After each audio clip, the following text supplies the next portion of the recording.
She remembers kneeling on a dirt floor in a low, dark room. Peat smoke lived in her grandmother's wool shawl. Rain tapped the turf above them, a steady drumming that should have meant water on the floor below, but the ground stayed dry. Her grandmother passed a lit candle along the wall joints, watching the flame. Wherever it bent, she pressed moss into the crack with her thumb and moved on. The girl filed it away the way children file away small lessons, without urgency, without understanding. 18 years later, that girl crouched in a hole on the Dakota prairie with a dead husband's wages, a coughing daughter, and 6 weeks before winter sealed the ground shut. Carl Muir died on August 22nd, 1887, 12 miles west of St. Thomas, in Pembina County, Dakota Territory. A threshing belt caught his sleeve. The machine did not stop. By the time the crew shut the engine, what remained of Elspeth's husband fit inside a canvas tarpaulin, and the foreman had already opened his account ledger. Carl's final wages came to $49.40. The threshing company deducted $18 for alleged cabin debts. Torn wallpaper, a cracked window sash, missing lamp oil, charges that appeared nowhere in the original tenancy agreement. Elspeth counted what remained, $31.40. The company clerk set her iron stove, one cracked trunk, and 3 bundles of bedding beside the road. He locked the cabin door behind him.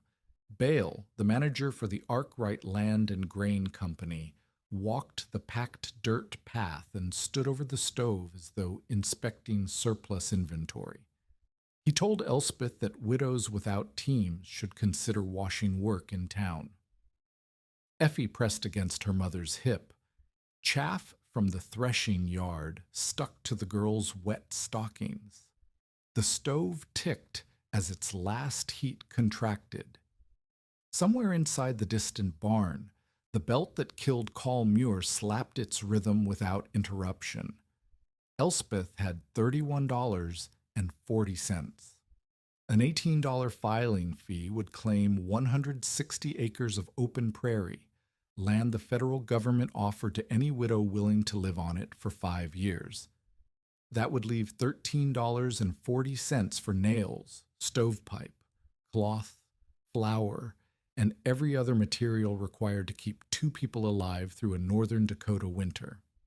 A conventional 12 by 14 foot claim house built from purchased lumber would cost far more than she possessed. She had less than 1 cord of crooked willow, roughly 2,400 pounds of dried manure and straw fuel blocks, 30 pounds of flour, 11 pounds of beans, and 1 milk goat. She owned no wagon team. The nearest mature timber stood miles from any affordable claim, and winter, dependable, killing winter, would arrive in approximately 6 weeks. She could not leave. There was no fare to return north. No relative could support both a widow and a 5-year-old. No property remained from which to bargain. The claim was not merely land. It was the only asset capable of becoming permanent security, and it demanded 5 years of continuous residence before it would yield legal ownership. Elspeth filed the claim the following morning.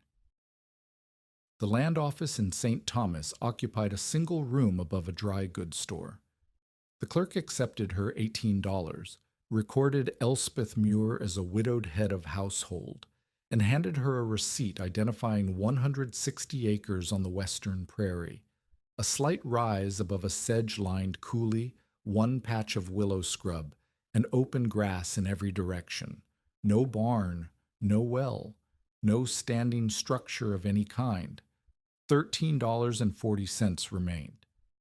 Elspeth carried Effie the 4 miles to the claim on foot because the teamster wanted 75 cents she could not justify spending. The stove followed on a borrowed handcart that lost a wheel pin at the coulee crossing. She repaired it with twisted wire while Effie sat on the trunk and watched grasshoppers scatter across the stubble. The claim held one feature the previous owner had abandoned, a collapsed excavation roughly 12 feet by 14 and 3 feet deep. Rotted poles lay across its open mouth like broken ribs. Dirt had slumped inward from the east wall. A gopher had tunneled through the floor. Elspeth did not tour the property. She did not catalog its failures. She lowered herself into the pit, crouched, and pressed both palms against the earthen wall, cool, firm where the roots still held, crumbling where water had entered from above. She climbed out, found the straightest willow pole in the scrub patch, and used it to measure the excavation's depth, width, and the angle of the collapsed wall. She marked the numbers in Cole's old account book with a carpenter's pencil. That evening, Ewan Strang arrived. He came on horseback from the direction of the coulee, a Scottish Métis trapper and freighter who had worked as a roof hand at a Hudson's Bay Company outpost before turning to fur and freight. He was 34 years old, lean across the shoulders from hauling pelts, and he carried the particular authority of a man who had watched sod roofs fail. Ewan did not greet Elspeth. He dismounted, walked to the excavation, and dropped into it without asking permission. He tested the rotted roof pole with his knife. The blade sank through the wood like pressing into cold lard. He kicked the east wall. A fist-sized chunk broke free and crumbled across his boot. He climbed out and stood over the hole with his hands on his belt. "You have half a hole," Ewan said, "one short stove, and wood for perhaps 6 weeks." Elspeth said she intended to build with turf. Ewan looked at her as though she had proposed flight. He had seen turf walls stand in calm weather and turf roofs sag under their first wet snow. He had pulled a dead trapper from a dugout whose roof beam split at 3 in the morning. He had watched smoke fill a room where the stovepipe collar failed because the builder sealed every crack without leaving the fire a way to breathe. "Walls, perhaps," Ewan said, "but not the roof you described. That roof will come down before the cold does." He advised her to relinquish the claim and take domestic work in St. Thomas. His voice carried no cruelty. He believed he was offering the kindest possible verdict, and the worst part was that his objection made structural sense. A 12 by 14-foot room buried under 2 feet of earth could bear more than 30,000 pounds of dead weight before rain or snow added a single ounce. Thin saplings and crooked willow would not hold it. Elspeth listened without interrupting. When he finished, she asked one question. "How many cords would a plank shack burn through a hard winter?" Ewan paused. "5, he said. "6 if the wind finds the joints." "And I have less than 1. He did not answer. He mounted his horse and left without looking back at the excavation. That same afternoon, Bale appeared. He had ridden from town in a company buggy, and he carried a relinquishment form already filled in except for Elspeth's signature. He offered $25 for the claim. His brother-in-law wanted the parcel because it controlled the shallow coulee crossing, the only reliable ford for 2 miles in either direction. $25. Not enough to purchase passage north, winter lodging, and food for 2. Not enough to start over. Barely enough to survive the month in a rooming house while searching for washing work that might pay $4 a week if the town had enough dirty laundry to go around. Bale stressed that the offer expired after the first snow. Elspeth held the form, read every line, and handed it back unsigned. "I will not sign," she said. Bale folded the paper and tucked it inside his coat. "By February," he said, "someone will have to dig you out." He climbed into the buggy and drove east. Elspeth stood at the edge of the excavation with $13.40, a 5-year-old daughter, and 6 weeks of weather that had not yet decided to kill them. That night, she could not sleep. Effie curled against her inside the trunk's emptied cavity, wrapped in every blanket they owned, and Elspeth stared at the open prairie sky and repeated Ewan's words. That roof will come down before the cold does. She felt the truth of it in her stomach. She also felt the weight of Bale's form, the signature line that would erase the only ground beneath her feet. She did not yet know what she would build, but she knew what she would not sign. The following morning, Elspeth began cutting turf blocks for the walls. She used a flat spade borrowed from a neighboring claim and scored the prairie in rectangles roughly 18 inches long, 12 inches wide, and 4 inches deep. The root systems of sedge, cordgrass, and wheatgrass held each block together like coarse fabric. She stacked them at the excavation's edge and counted. 4 blocks, 8, 12. Each one weighed between 30 and 40 pounds. Her shoulders burned by the 20th block. On the 3rd day of cutting, she noticed something. She had placed a candle stub on a flat stone at the bottom of the excavation to work by as the evening light failed. The flame stood nearly upright, steady. A thin thread of smoke rose vertically until it reached the lip of the pit, where the prairie wind caught it and tore it sideways. Elspeth climbed out. She struck a match and held it at shoulder height, 3 feet above grade. The flame bent immediately, guttering east in a breeze she could barely feel against her face. Below, still air. Above, moving air. She descended again and held the candle close to the east wall, where roots protruded from the earth in a dense mat. The flame did not flicker. She moved the candle along the wall's full length.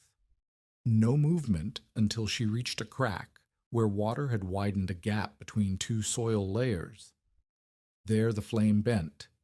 A tiny deflection, but visible. The memory arrived without invitation. She was 9 years old, kneeling beside her grandmother inside a turf-roofed outbuilding near Kildonan in the Red River settlement. The roof was low and dark. Peat smoke lived in the wool of her grandmother's shawl. Rain tapped against the turf above them, and her grandmother passed a lit candle along the wall joints, watching the flame.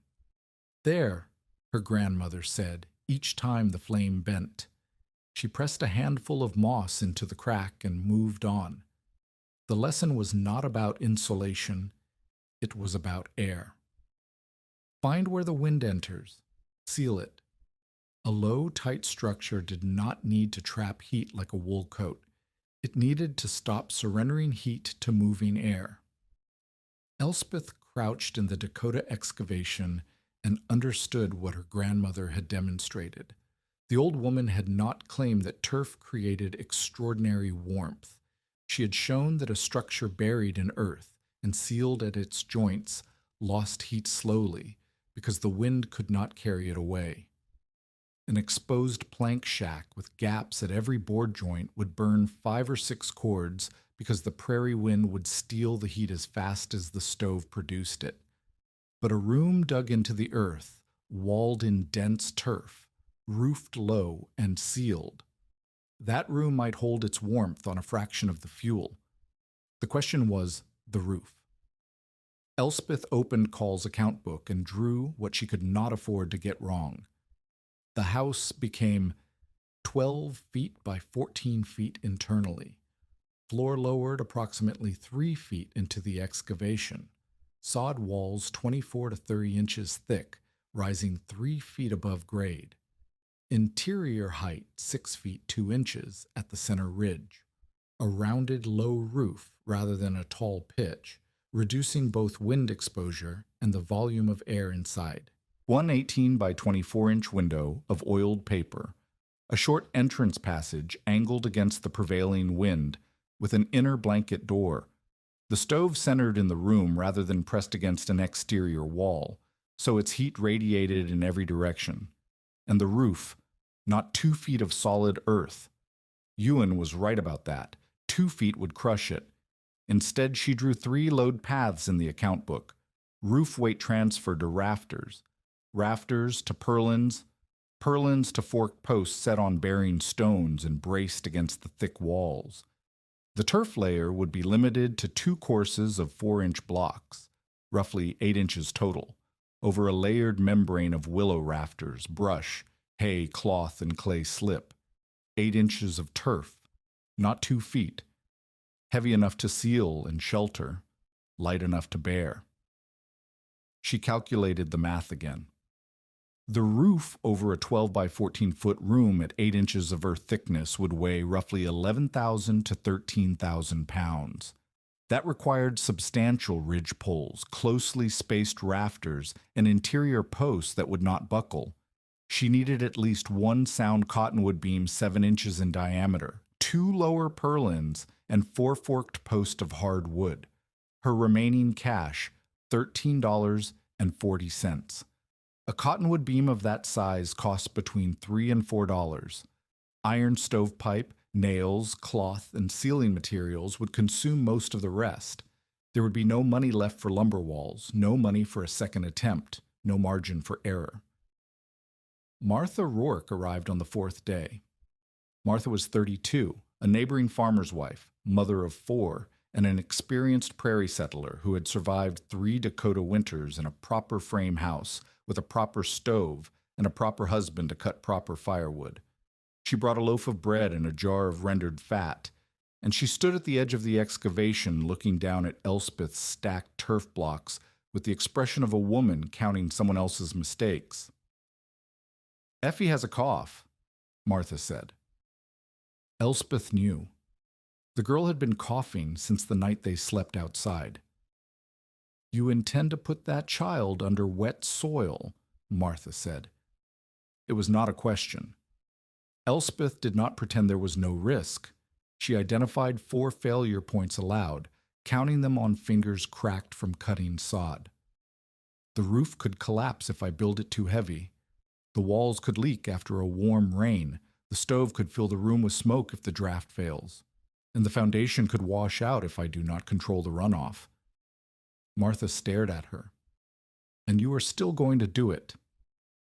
"I cannot afford walls that will burn 6 cords I do not own." "You could take Bale's offer. $25 buys a month." "A month buys nothing permanent. This ground, if I hold it, becomes ours." Martha left the bread and fat. She did not offer to help. Her fear was sincere, a child sleeping under 11,000 pounds of earth, and the judgment of a woman who had never built a roof of any kind. She walked back toward her own claim, and Elspeth watched her go and felt the doubt settle into her chest like cold water. Every fear Martha named was real. Every failure point Elspeth listed was possible. Ewan's warning rang true. Bale's form waited in town, and the calendar offered 6 weeks of warmth, after which the ground would freeze solid and nothing further could be cut, shaped, or moved. Elspeth picked up the spade and scored the next block. The community learned what Elspeth was building within the week. At the St. Thomas General Store, the word traveled from counter to counter like spilled flour. A widow, a turf roof, a 5-year-old girl. The phrases assembled themselves into a verdict before anyone visited the claim to see the work firsthand. They called it Muir's grave.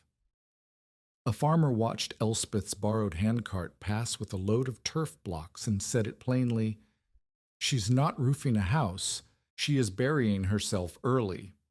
Mothers warned children not to approach the excavation. A local teamster refused to place his horses near the cut because he feared the wall would cave beneath the animal's weight. At the store, men debated not whether the roof would collapse, but when, and whether Bale or the county would bear the cost of retrieving the bodies. Bale refined his strategy. The St. Thomas store held 1 suitable cottonwood beam, 7 inches in diameter, 12 feet long, sound through its full length. Elspeth needed it for the central ridge pole. Without it, the entire roof design failed. Bale reserved it. He walked into the store on a Tuesday, placed a hold on the beam, and told the storekeeper he needed it for a granary extension that did not yet exist. When Elspeth arrived the following day with $4 counted out in coins, the storekeeper shook his head. Bale has it spoken for. Elspeth asked when Bale intended to collect. He did not say. She found Bale outside the land office. He stood on the board sidewalk with his relinquishment form visible in his breast pocket, and he smiled the way a man smiles when he has purchased patience cheaply. Release the beam, Elspeth said. Sign the form, and I will give you the beam and $25 besides. The beam is not yours. You reserved it to prevent me from buying it. I reserved it for my granary. You have no granary plans filed. You have no granary foundation dug.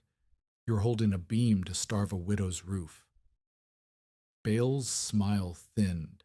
Customers on the sidewalk turned to listen. He had not expected her to make the argument public.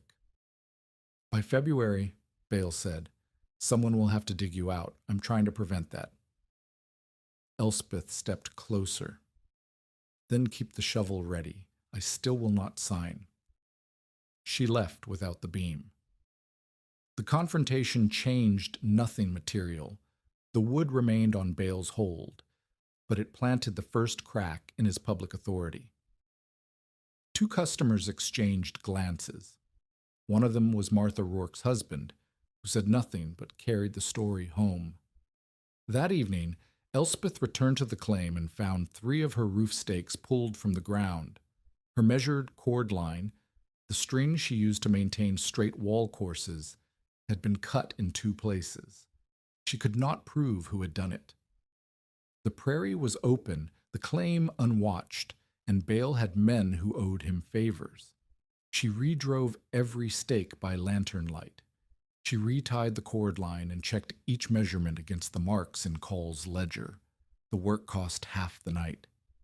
Effie slept in the trunk beneath the open sky, coughing in her sleep, and Elspeth knelt on the cold ground with a mallet and a burning shoulder, and wondered whether Ewan and Bale and Martha were all correct, whether she was building a grave and too stubborn to read the headstone. The doubt did not stop her hands. At dawn, she saw a figure approaching from the southeast, an older woman walking steadily, despite a slight hitch in her left knee, carrying a level vial in one hand and an auger and a bundle of willow withes under her arm. Apolline Grant was 59 years old.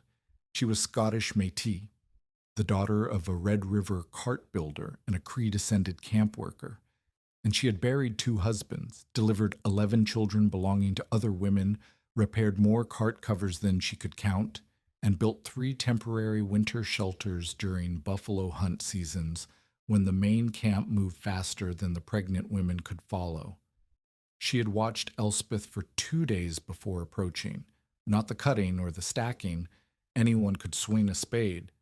She had watched Elspeth refuse to lay the first wall course until she tested the excavation's drainage by pouring a bucket of water along its upper edge. The water ran toward the foundation. Elspeth stopped building and spent 4 hours regrading the slope before she set a single block. Most desperate builders rush, Apolline said, standing at the excavation's lip. You stop to calculate. Elspeth looked up. Dirt streaked her face from the hairline to the jaw. Her palms were split beneath both thumbs. I cannot afford to do this twice, Elspeth said. Apolline lowered herself into the pit and ran one finger along the east wall where the old excavation had collapsed. She pressed the soil.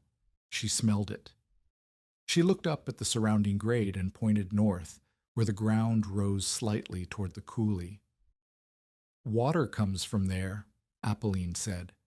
Not from rain, from snow melt running underground. If you do not turn it before it reaches this wall, you will wake in April with a mud floor. I dug a channel. Show me. Elspeth led her to the shallow diversion trench she had cut uphill. Apolline poured a bucket of water above the house. It hesitated at the trench, split, and half of it continued toward the foundation. Deeper, Apolline said, and wider at the outlet. Give the water somewhere it wants to go. Together they deepened the channel, extended it 6 feet to the east, and lined the lowest section with gravel scavenged from the coulee bank. Apolline poured the second bucket. The water turned aside, followed the trench, and ran clear of the walls. Apolline watched it go and nodded once. That is the lesson most people learn in April. You will learn it now. She unrolled the willow withes and began stripping bark. She did not explain what they were for.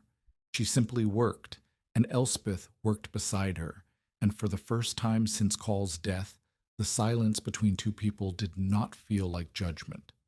By midday, Apolline had inspected every turf block Elspeth had cut and rejected 9 of them. Too thin, too dry, roots severed instead of intact. She showed Elspeth how to score deeper, how to cut with the root grain rather than across it, and how to test a block by holding it at arm's length. If it sagged more than 2 inches at the center, it would crack under its own weight in the wall. A wall is 1,000 small decisions, Apolline said. Each block carries the one above it. If you rush one, it tells the next to fail. The wall courses rose, 6 inches, 12, 2 feet above the excavation floor, each course offset from the one below, so that no vertical joint aligned with another. Apolline checked every third course with the level vial and corrected the slope before it compounded. Elspeth's shoulders locked by afternoon. Her right hand could no longer close around the spade handle.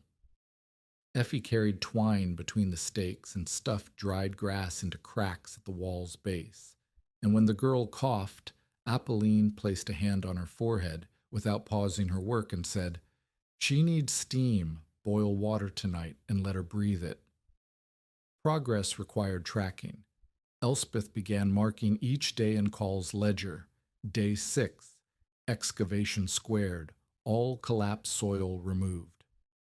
Day 8, first wall course, complete around the perimeter. Day 11, walls at 3 feet tweeze, level with the surrounding grade. Day 14, walls rising above grade, now visible from the coulee trail. Visible meant vulnerable. On the morning of day 15, Martha Rourke's eldest son appeared on horseback, circled the structure twice, and rode back to report that the Muir woman had built her walls chest high and was still cutting blocks. By afternoon, 3 separate parties stopped along the coulee trail to stare, and then the warm rain came. It struck on the evening of day 16 without warning, a heavy, horizontal downpour driven by a south wind that turned the cut turf blocks on the drying rack into dark, dripping sponges. 20 blocks that Elspeth had cut for the upper wall course absorbed water and doubled in weight. She could not lift them. She could not dry them. And every hour they sat waterlogged, the roots loosened their grip. She lost the 20 blocks. 2 days of cutting destroyed in one evening. Apolline arrived the following morning and said nothing about the lost blocks. She handed Elspeth the auger and pointed toward the willow scrub. "Cut 10 poles," Apolline said. "Each one as thick as your wrist. We will frame the door today, and you will cut new blocks tomorrow."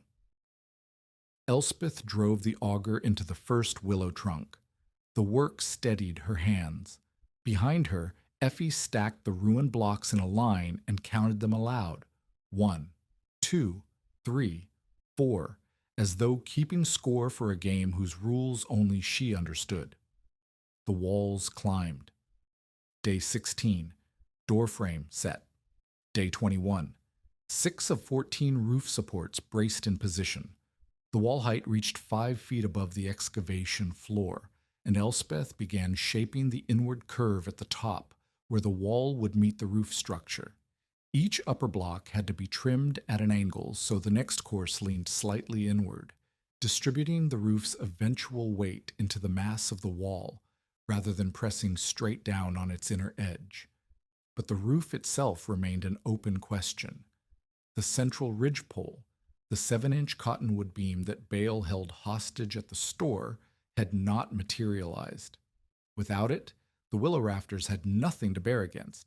Without it, 8 inches of turf over a 12 by 14-foot span would push the purlins outward, and the whole assembly would spread like a cracked egg. Apolline had not mentioned the beam. She worked on drainage, walls, and framing, as though the roof were someone else's problem. But on the evening of day 22, she sat on an upturned bucket and looked at Elspeth across the fire. "I know a Métis freighter," Apolline said. "He owes me for a berth I attended, his wife, his son, and the cart I repaired to carry them home." "You would spend that debt on my ridgepole? I would spend it on a roof that does not kill a child." The freighter arrived on day 24 with a cottonwood log lashed across his cart. 7 inches in diameter, 11 feet long, stripped and sound. He accepted no payment. He looked at Apolline, looked at the rising walls, and said only that his wife sent flour. Ewan Strang appeared an hour later, as though summoned by the sound of the beams settling onto the wall tops. He circled the structure. He measured the beam with his hands. He struck it once with the back of his axe and listened to the ring. "One beam," Ewan said, "for a span of 12 feet under 13,000 pounds. 2 purlins below it," Elspeth said. 4 forked posts, willow rafters at 8-inch spacing, cross-lashed brush. The turf goes no thicker than 8 inches. Ewan struck the beam again.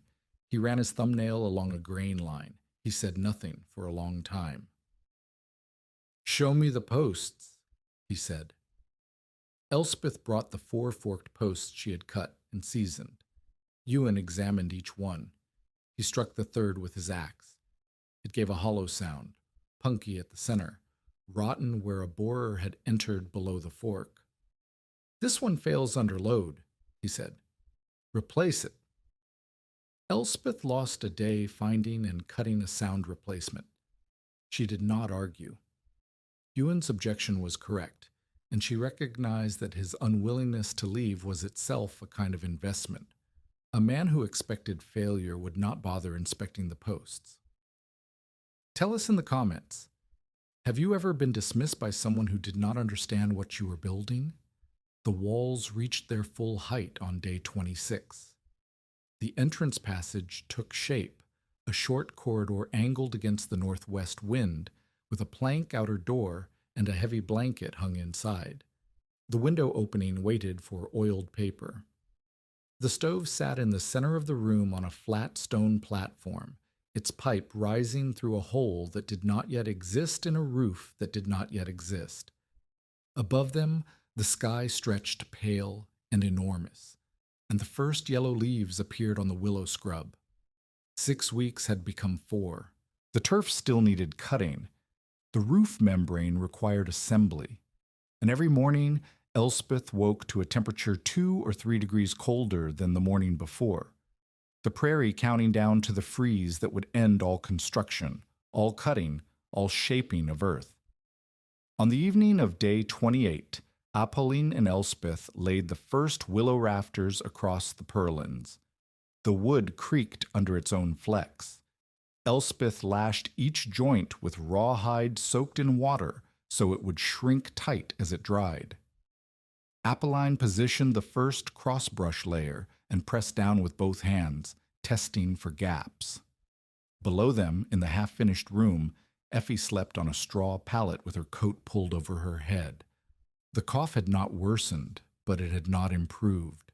The sound of it carried up through the open roof and out into the darkening prairie, where the wind had already begun to smell like iron. Elspeth tied the last rafter of the evening and looked at the sky. Stars appeared in the northeast. A thin cloud moved fast from the northwest. Winter was not waiting, and the roof was half a skeleton. The first turf course could not go on until the membrane beneath it was complete, and the membrane could not go on until every rafter was lashed, every gap in the brush layer closed, and the cloth barrier sealed against water. Elspeth had 27 days of usable weather remaining, perhaps fewer if an early freeze locked the ground. She needed 1,200 words to describe the work that followed. The prairie needed 12 days to nearly destroy it. Apolline taught the roof layers on a small test frame built from scrap willow beside the house. She laid each material in sequence and made Elspeth repeat the logic before touching it. First, the willow rafters, 2 to 3 inches thick, spaced roughly 8 inches apart across the purlins. Apolline pressed each rafter at its center and listened. A live rafter flexed and sprang back. A dead one bent and stayed. She rejected 2 and handed them to Effie for kindling. Second, brush woven crosswise over the rafters. Willow branches, stripped of leaves, interlocked so tightly that Apolline could stand on a 4-foot section without her foot pushing through. The brush served 2 purposes. It distributed the weight of the turf across the full rafter span instead of concentrating it at single points, and it caught debris, dirt, roots, insects, before they could fall into the room below. Third, dry prairie hay packed 3 inches deep over the brush. Apolline pulled a handful and held it against the light. "Dry," she said, "not damp. Damp hay rots. Rot weakens everything above it. If you cannot dry the hay, wait." They could not wait. Elspeth spread every handful she had across the ground in the morning sun and turned it twice before lifting it onto the frame. One batch still felt heavy with moisture. She set it aside. Apolline nodded. Fourth, the barrier layer.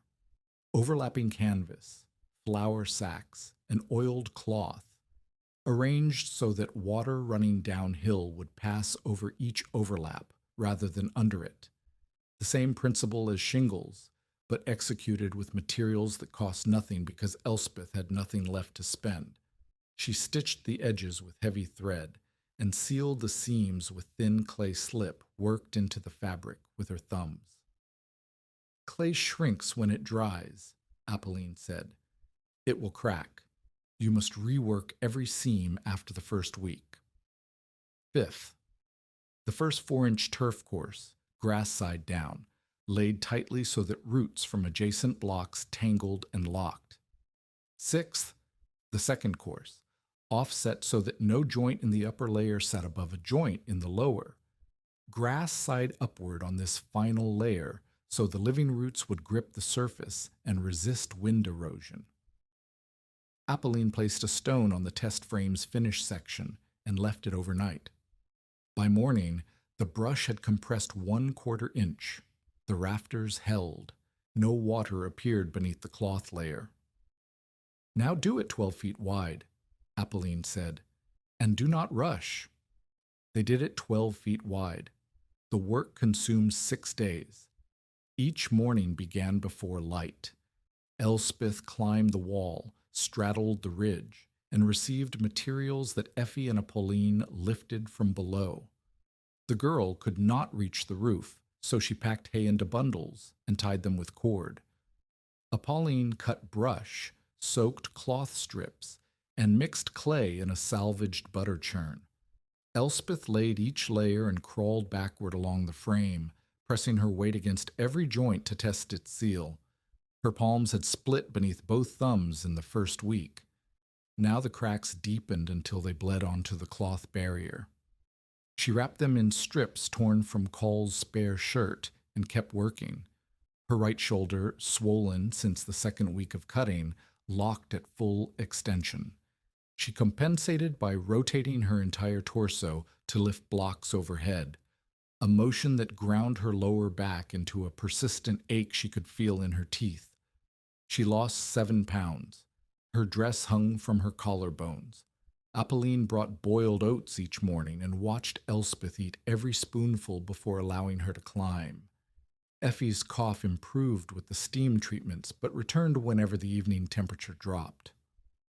The girl slept inside the half-roofed room now, beneath the completed membrane section, curled against the stove that Elspeth fed with twisted grass and manure blocks. The completed half of the roof changed the interior air immediately. Wind that had torn through the open structure now broke against the sealed section and swirled above. Inside, beneath the layers, the candle flame stood still. Day 33.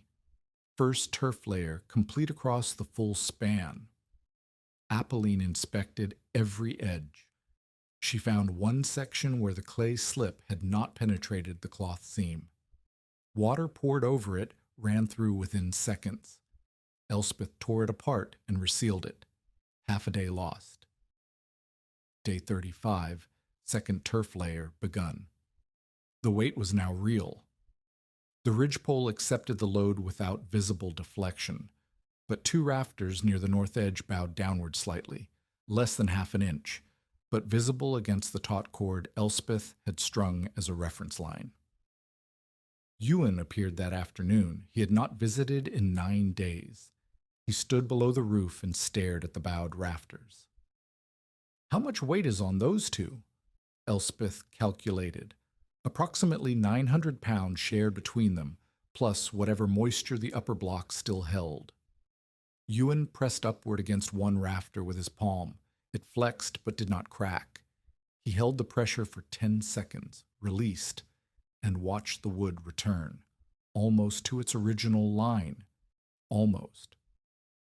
"Add a center prop beneath each one," he said. "Temporary. Leave them through the first winter. If the rafters have not crept by spring, you can remove them." Elspeth cut 2 prop poles and wedged them between floor stones and the underside of the purlins. The bowed rafters lifted a 1/4 inch. Ewan watched the cords and said nothing further. He also did not leave. He sat on an upturned bucket and ate dried meat while Elspeth and Apolline laid the next row of upper course turf. Their conflict had changed shape. It no longer sounded like dismissal against defense. It sounded like two people arguing over load paths because both of them cared whether the structure stood. Ewan still believed the roof carried more risk than board walls. Elspeth still believed board walls carried more risk than running out of fuel. Neither had yielded, but they had stopped pretending the other was foolish. Day 37. The second turf layer reached the halfway mark. That morning, the water in the bucket beside the door carried a skin of ice. Apolline taught the last critical lesson on day 38. She lit a twist of smoky straw beneath a section of stovepipe where 2 joints met. Smoke poured from the joint seam, a thin gray line that climbed the pipe and disappeared into the still air of the sealed room. Apolline pointed. "That seam will kill you before the cold does." She showed Elspeth how to bed every pipe joint with clay, pressing it into the gap with a flat stick and smoothing it until no smoke escaped. She demonstrated the chimney collar, the point where the pipe passed through the roof membrane. Sheet iron wrapped the pipe at this junction, separated from the cloth and brush by a gap packed with clay on the outside. No combustible material could touch the pipe within 6 inches of the collar. "Fire comes from forgetting," Apolline said. "The pipe heats, the clay dries, the clay cracks, the crack reaches the cloth reaches the brush, and you are sleeping below." Then she showed Elspeth the air. She sealed the room completely, door closed, blanket hung, every crack stuffed, and lit the stove. Within 4 minutes, the flame shrank. The draft weakened. A faint haze appeared at eye level, drifting rather than rising. "The stove needs air," Apolline said. "You have given it a tight room with no supply. It will consume what is here, and then it will reach for you." Elspeth cut a small opening at the base of the south wall, a 4-inch gap covered with a sliding board. With the gap open, the stove drew cleanly. Smoke rose through the pipe. The flame stabilized. The haze cleared within minutes. Never seal this room so completely that you starve the fire, Apolline said, and never open it so widely that you surrender the heat. The balance lived between those two instructions. Elspeth practiced adjusting the gap, wider when the stove burned hot, narrower when it banked, until she could read the flame's color and the room's air by instinct. Day 39. The goat broke its tether, pushed through the entrance passage, and tore open the food sack. Nearly 4 pounds of flour scattered across the dirt floor. Elspeth swept what she could recover into a cloth and accepted that the rest was gone. 30 pounds of flour had become 26. 11 pounds of beans remained. The milk goat still produced, but its yield dropped as the grass browned. The arithmetic of hunger had its own calendar, and it ran faster than the construction schedule. Day 40. Bale made his final material play.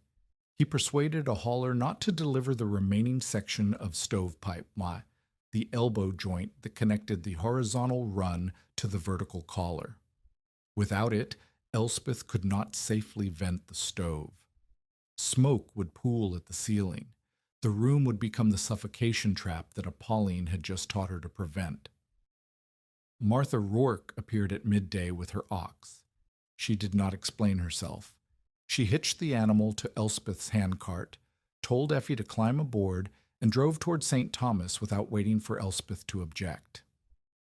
Martha's face held the tight expression of a woman who disagreed with every decision being made, but could not watch a child go cold because a man with a buggy had decided to play politics with stovepipe. At the store, Bale stood behind the counter. Elspeth produced a written list, compiled in Cole's ledger, of every material Bale had withheld, every hauling contract he had discouraged, and the date and approximate cost of each interference. She read it aloud. 6 customers listened. "This man intends to profit from a child's displacement," Elspeth said. "He wants this claim for his brother-in-law's crossing. He has blocked timber, blocked transport, and now he has blocked the pipe that keeps a stove from poisoning a 5-year-old girl. Does anyone here dispute what I have read?" No one spoke. Bale released the pipe. He did it without apology, sliding the elbow joint across the counter as though he had merely been holding it for safekeeping. His face showed nothing, but his hands trembled at the register. Martha loaded the pipe onto the cart. She still did not say she believed in the house, but she had placed herself publicly between Bale and the child, and that act could not be unspoken. Day 41. The first hard freeze. The ground stiffened overnight. By noon, the spade bounced off the prairie surface. No further turf blocks could be cut. Elspeth had used every suitable block she possessed. The second roof layer was complete except for a 3-foot section at the northeast edge where she ran short. She filled the gap with packed hay, cloth, and a double layer of clay slip, inferior to turf but better than open sky. Construction was finished. Not because the house was perfect, because the ground had decided it was done. Elspeth stretched a thread across the central ridgepole on the first calm night. She marked its position against a charcoal line on the post. She stretched a second thread across the weakest purlin, the one nearest the bowed rafters. She marked that too. The first purpose of the thread was structural. If the roof settled, the thread would sag, and Elspeth could measure the distance against the charcoal mark. A 1/4 inch was compression, soil beneath the posts adjusting to permanent load. 1/2 inch meant the beam was deflecting. More than that meant failure had begun. The second purpose was psychological. The thread made the invisible visible. Elspeth could not feel 13,000 pounds pressing downward, but she could see a thread change position by 1/8 of an inch, and that precision turned dread into data. On the first morning, the center thread had dropped 1/4 inch. Ewan arrived before noon. He looked at the thread and said, "There." Apolline disagreed. She climbed into the room, examined the base of the center post, and pressed her thumb into the floor soil beneath it. Her thumb sank a quarter inch. "The post is not failing," Apolline said. "The floor is soft. The post is compressing the earth beneath it." Together, the three of them lifted the purlin using a wagon jack borrowed from Martha's husband. Elspeth placed a broad, flat stone beneath the post and lowered the jack. The thread returned to within an eighth of an inch of its original mark. Ewan examined the stone's seating. He pressed the post sideways. It did not shift. "Watch it through the freeze," he said. "If it drops again on stone, the beam is telling you something." Early performance emerged in numbers Elspeth recorded each evening. Outdoor temperature, 6 degrees above zero. Interior before lighting a stove, 38. Interior 1 hour after cooking, 68. Bed level temperature 2 hours later, 63. Dawn reading after a banked fire, 57. She weighed fuel before each burn. One evening's cook fire and overnight bank consumed approximately 40 pounds of mixed fuel, willow, twisted grass, and manure blocks. The conventional estimate for a plank shack in similar conditions was nearly double. The sod house was not warm because the walls were magical. It was warm because the wind could not enter. The ceiling was low. The volume was small. The stove sat at the center, and the entrance passage broke the direct path between the outside air and the interior. Ewan studied the numbers on his third visit. He did not concede. He said, "Calm cold is not a blizzard." He was correct. 6 above zero, with still air, tested nothing but the room's baseline. A sustained wind at 20 below would test the joints, the collar, the door, the window, the air gap, and the roof simultaneously. That test had not yet arrived. Apolline added one final ritual before the deep cold. After every thaw, no matter how brief, Elspeth must inspect the chimney collar for cracks, the roof edge for erosion, the diversion trench for blockage, and every post for movement. The turf house was not a finished object. It was a living system that required maintenance the way a stove required fuel. The Telegraph and the Saint, Thomas newspaper, carried reports of severe cold building in the Northern Territories. No reliable warning system reached isolated claims in time to matter. The weather arrived when it chose, and it chose January 12th. That morning began strangely mild. Effie woke without coughing. The air inside the room felt almost comfortable. 46 degrees before the stove was lit, warmer than any January morning since the freeze began. Elspeth opened the entrance passage and stepped outside. The sky held a yellowish haze she had never seen. The wind had stopped. The stillness felt swollen, as though the prairie were holding its breath. She lit the stove and boiled water for oats. The thermometer outside the door read 19 degrees above zero at 8 in the morning, 20 degrees warmer than the previous week. She should have felt relief. Instead, the warmth sat wrong against her skin, the way silence sits wrong in a room where someone has just stopped screaming. By noon, fine snow began moving sideways, not falling, moving horizontally at waist height, as though the ground itself were exhaling ice. The wind arrived behind it, not gradually, but all at once, a wall of pressure that struck the west side of the house and pressed against the turf like a hand testing a wall for weakness. The open prairie vanished. Elspeth stood at the entrance and watched the coulee disappear. Then the willow scrub. Then the diversion trench, 10 feet from the door. Within minutes, the world contracted to the entrance passage and the white void beyond it. She brought the goat inside. The animal resisted, bracing its hooves against the threshold, and Elspeth dragged it through the outer door by its horns. She closed the plank door, dropped the bar, and pulled the inner blanket tight against its frame. The double entrance compressed the distance between the storm and the room into 2 barriers and 4 feet of still air. Effie had begun coughing again. The girl's forehead burned under Elspeth's palm, a fever that had waited for the worst possible moment to return. The barking sound filled the low room and echoed off the turf walls. Apollon was stranded at Martha Rourke's house 2 miles east. Ewan was checking trap lines from a freight shelter 4 miles northwest. Elspeth stood in the center of the room she had built with her own hands and realized that every lesson she had received would now be tested without the people who had taught them. The first threat arrived through the stovepipe. A gust struck the chimney collar from the northwest and forced air downward through the flue. Smoke reversed. It poured from the stove's seams and filled the upper third of the room in a gray haze that burned Elspeth's eyes and set Effie coughing in spasms that bent the girl double. Apolline's voice spoke in Elspeth's memory. The stove needs air. You have given it a tight room with no supply.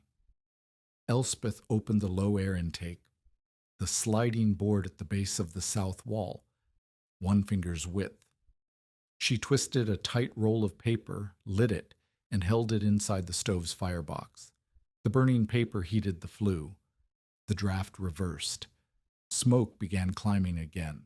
Within 3 minutes, the haze thinned. Within 5, it cleared. She moved Effie to the warm central zone, directly beside the stove, and set a kettle of water on the hottest plate. Steam rose and softened the air. Effie pressed her face toward the vapor and breathed. The coughing eased. It did not stop, but the spasms slowed from continuous to periodic, and the girl's eyes lost the wide animal panic that had filled them moments before. The thermometer beside the central post read 73 degrees after cooking. At Effie's bed, it read 66. The stove consumed fuel faster than Elspeth wanted. The wind intensified the draw through the air gap, pulling heat up the pipe. But the walls held. No air entered through the joints. The candle Elspeth carried along the interior perimeter stood upright at every point except the window, where a faint draft seeped through the oiled paper's edge. She stuffed a strip of wool into the gap, and the flame stilled. The goat knocked over the water pail. 2 gallons spread across the floor and ran toward the food stores. Elspeth moved the flour and beans onto the stone platform beside the stove and mopped the floor with Call's spare shirt. The goat stood in the entrance passage, chewing its tether and contributing nothing. A drip appeared at the roof edge nearest the northeast corner, the section where she had substituted hay and cloth for the turf she ran short of. Water crept along the underside of the membrane, gathered at a low point in the brush layer, and fell in slow, deliberate drops that froze into a growing icicle before reaching the floor. Each drop ticked against the ice like a clock counting something Elspeth could not see. She placed a pot beneath it. The icicle grew 3 inches in the first hour. Fuel remaining inside the room equaled roughly 36 hours at the current burn rate. Outside, the temperature was dropping at a pace she had no instrument to track. Only the sound of the wind, which had shifted from a moan to a sustained, toneless roar that vibrated the entrance plank against its bar. Then the roof began speaking. The central thread dropped another 1/8 of an inch. Not the soft, gradual compression of settling soil. A distinct movement. Elspeth saw it because she had been checking the thread every 20 minutes since the wind began, holding the candle beside the charcoal mark and reading the gap.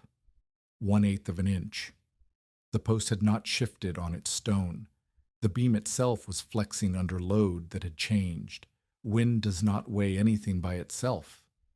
But wind drives snow, and snow accumulates unevenly.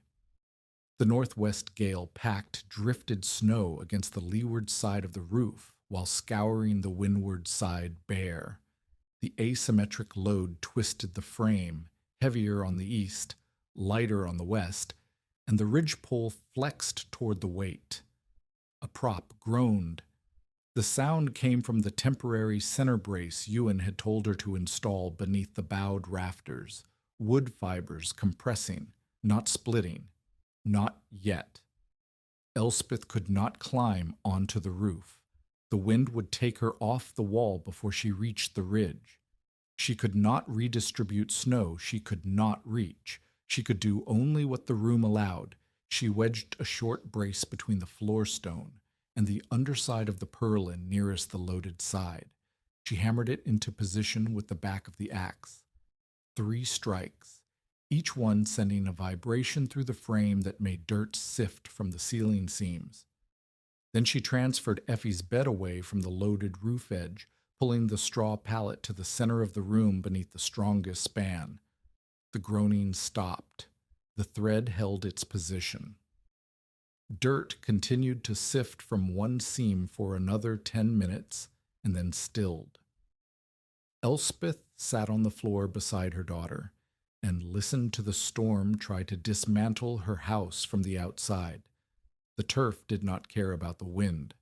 The frozen outer layer, roots interlocked, soil crystallized into a rigid shell, shed the gust the way a boulder sheds rain. What the storm could not penetrate, it could not destroy. And what it could not destroy, it tried to crush. And what it could not crush, it tried to outlast. 2 miles east, Martha Rourke's frame kitchen lost heat through its north wall, despite a larger stove and a full wood pile. The boards had shrunk in the cold. Gaps appeared at every joint. Wind entered in threads that individually meant nothing and collectively drained the room faster than the fire could fill it. Apolline helped Martha hang quilts against the north wall, move the children into a single room, and block the kitchen doorway with rolled blankets. The frame house survived, but its occupants did not sleep. They fed the stove through the night and watched their woodpile shrink by the hour. A hired man named Orrin Pike left another claim, while visibility still appeared marginal. His sled overturned in a drift he did not see. He sheltered behind it and pressed his hands into his coat.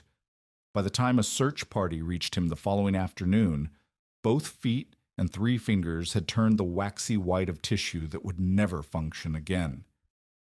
He survived. The feet did not.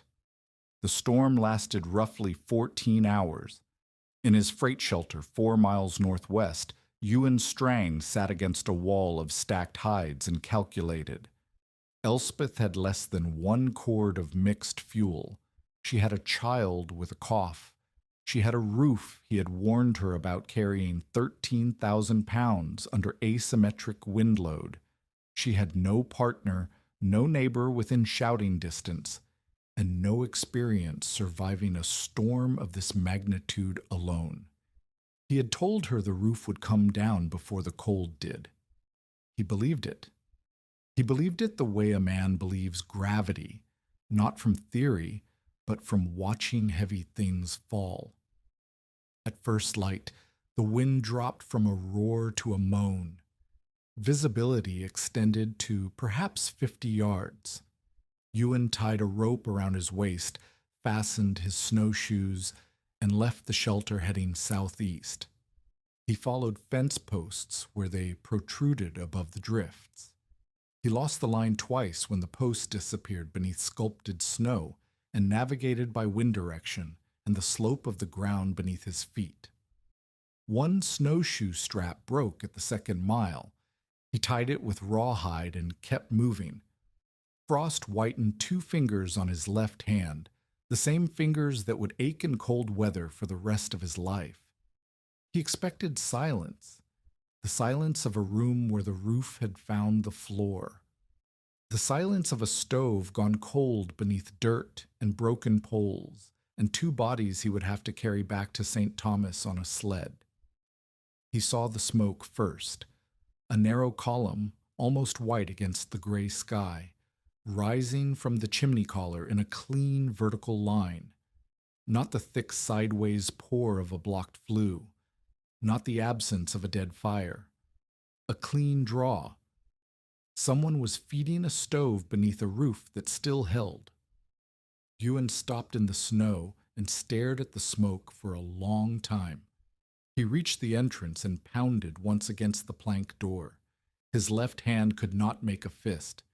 He struck with his right and then leaned his full weight against the wood because his legs had decided they were finished. Elspeth pulled the bar and dragged him into the entrance passage. The goat pressed against the wall. Ewan stumbled through the blanket door and into the room. The heat struck him like a physical object. The thermometer beside the central post read 75 degrees. Elspeth had just boiled water and fed the stove its morning fuel. Steam drifted above the kettle. Effie lay sleeping beneath a folded coat, her fever broken sometime in the night, her breathing shallow but even. The black thread crossed the room from wall to wall, less than 3/4 of an inch below its original mark, stable since the bracing. Ewan removed his wolfskin coat. He could not endure the room while wearing it. He removed the buffalo mittens. He stood in the center of a structure he had said would collapse and felt 75 degrees of air he had said could not exist pressing against the ice in his beard until it dripped onto the packed earth floor. He did not speak. There was nothing to say that the room had not already said. Elspeth sat him beside the stove and examined his fingers. The 2 whitened ones on his left hand had not blistered yet. She warmed water to just above body temperature, not hot, never hot against frostbite, and immersed his hand. The pain arrived as the circulation returned, and Ewan clenched his jaw until the cord stood out beneath his ears. Then the roof spoke again. A violent crack traveled along the ridgepole from the center toward the northeast corner. Dirt fell from one seam in a thin cascade that dusted Effie's coat. The center prop, the short brace Elspeth had wedged during the storm, jumped sideways 1/2 inch. The stone beneath it shifted on the packed floor. If you are invested in this story, subscribe and stay with us, because the roof has survived the storm, but it may not survive the next minute. Ewan could not use his left hand. His right was swollen from the cold. He looked at the prop, looked at the stone, and diagnosed the problem from where he sat. The brace is transferring weight onto an unseated stone. The stone shifted. The brace lost its angle. The load has no path to the floor. Elspeth had to correct it alone. She reduced the stove to a bank. She moved Effie, still sleeping, beneath the strongest purlin, the one Apollon had tested with a bucket of water and the weight of her own body. She guided Ewan to the same position. The goat remained in the entrance passage, chewing. She retrieved the wagon jack. She positioned it beneath the purlin nearest the shifted brace. She pumped the jack 1/4 turn. The purlin lifted. The cracked seam stopped sifting dirt. She pulled the brace free, repositioned the stone on flat ground 6 inches to the left, and inserted a wider bearing plank, a section of the door frame's trim piece, 3 inches broad, between the stone and the brace. She lowered the jack 1/4 turn. The brace accepted the load. The plank distributed it across the stone's full surface. The prop stood vertical. The thread stopped its descent. Elspeth checked every post, every prop, every stone in the room. She carried the candle along every wall joint. She checked the chimney collar, the air gap, the entrance blanket, and the window seal. She recorded the readings in Call's ledger. Exterior thermometer, approximately 28 degrees below zero. Center room temperature after cooking, 75. Bed level temperature, 65 to 67. Lowest pre-dawn interior temperature recorded, approximately 58. Roof settlement since construction, less than 3/4 of an inch, stable after rebracing. No open roof penetration. One minor frozen leak near the northeast eave. Fuel remaining, enough for more than a day. The title moment was true, but bounded.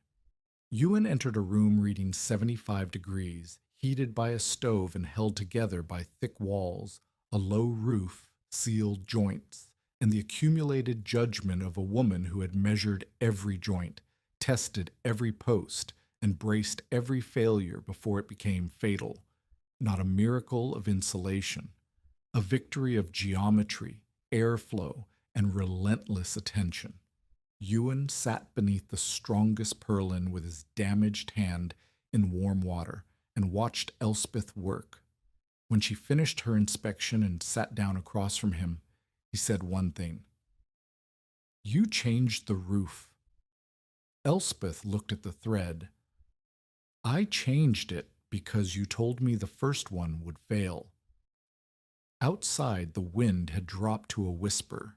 The sun appeared as a pale disk behind thin cloud. Somewhere to the east, Apollon was checking Martha's children for frostbite. Somewhere to the north, Orrin Pike was learning that his feet would never carry him across a field again. Inside, the kettle steamed. Effie stirred beneath her coat. The thread held its mark, and Ewan Strang, who had crossed the white prairie expecting to open a door onto silence, could not bring himself to put his coat back on. Ewan's fingers blistered on the second day. The two whitened ones on his left hand swelled into tight, shining pouches that wept clear fluid when the skin cracked. Elspeth changed the dressings twice daily using boiled cloth strips and a salve Apolline had left behind, rendered fat mixed with dried yarrow. Ewan could not grip an axe handle. He could not button his own coat. He sat in the warm room he had promised would kill its occupants, and let a woman he had told to quit tend the damage he had earned by trying to save her. 3 days after the storm cleared, he returned with Martha Rourke, a Pauline Grant, and a physician named Dr. Abel Morrow, who practiced in St. Thomas and traveled claims when the roads allowed. They did not come to praise the house. They came to examine it. Apolline entered first. She walked the full perimeter inside, running her hand along the wall joints at shoulder height, at knee height, and at the junction between wall and floor. She checked the chimney collar by holding a lit match at its base and watching the flame draw upward. She inspected the entrance passage, both doors, the blanket, the still air between them.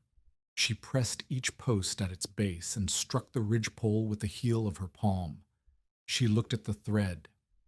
"Less than 3/4 of an inch," Apolline said.